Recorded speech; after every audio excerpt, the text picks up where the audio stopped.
سے تشریف لائے جناب ڈاکٹر وارث علی شاہین صاحب، میں ان سے ملتمس ہوں کہ آپ ہمیں یہ بیان فرمائیے کہ سیدی فیض عالم داتا گنج بخش علی حجویری رحمۃ اللہ تعالی علیہ نے ملامت کی 3 صورتیں بیان فرمائی ہیں، آپ اس سے وضاحت سے بیان فرمائیے۔ بسم اللہ الرحمن الرحیم۔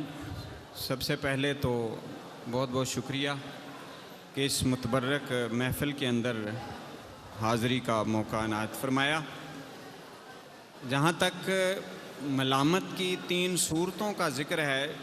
جو حضور داتا گنج بخش علی حجویری رحمۃ اللہ علیہ نے اپنی شہرائے آفاق کتاب کشف المحجوب کے اندر بیان کی ہیں، ان میں سے سب سے پہلی صورت جو ہے وہ ہے کہ راست روی کے اوپر، یعنی شریعت کے اوپر چلتے ہوئے جو ملامت ہوتی ہے کہ جب بندہ شریعت کے اوپر عمل پیرا ہوتا ہے تو بہت سی رکاوٹیں پیش آتی ہیں، اور نبی کریم صلی اللہ علیہ وآلہ وسلم کا بھی بطور خاص حضور قبلہ حضور داتا گنج بخش علی حجویری رحمۃ اللہ علیہ نے ذکر کیا ہے کہ حضور صلی اللہ علیہ وسلم کے راستے میں بھی بے شمار رکاوٹیں آئیں اور ملامتیں ہوئیں کہ جب تک نبی پاک صلی اللہ علیہ وآلہ وسلم نے اعلان نبوت نہیں فرمایا، اپنا کردار پیش کیا، تو سب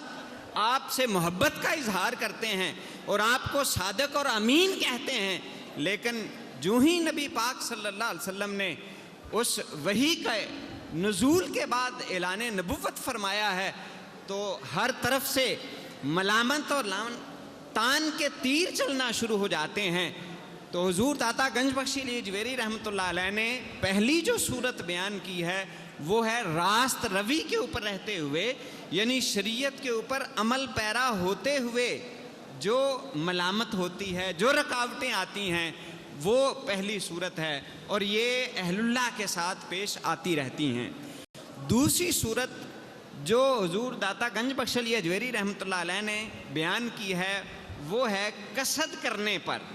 یعنی آدمی ارادے کے ساتھ جو ملامت اپنے لیے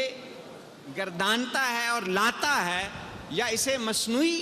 ملامت بھی کہا جا سکتا ہے، اس کی بھی 2 صورتیں ہیں۔ ایک حضور داتا گنج بخش علی حجویری رحمۃ اللہ علیہ نے یہ بیان کی ہے کہ بعض اوقات ایسا ہوتا ہے کہ لوگوں کے اندر جب بندے کو شہرت مل جاتی ہے تو وہ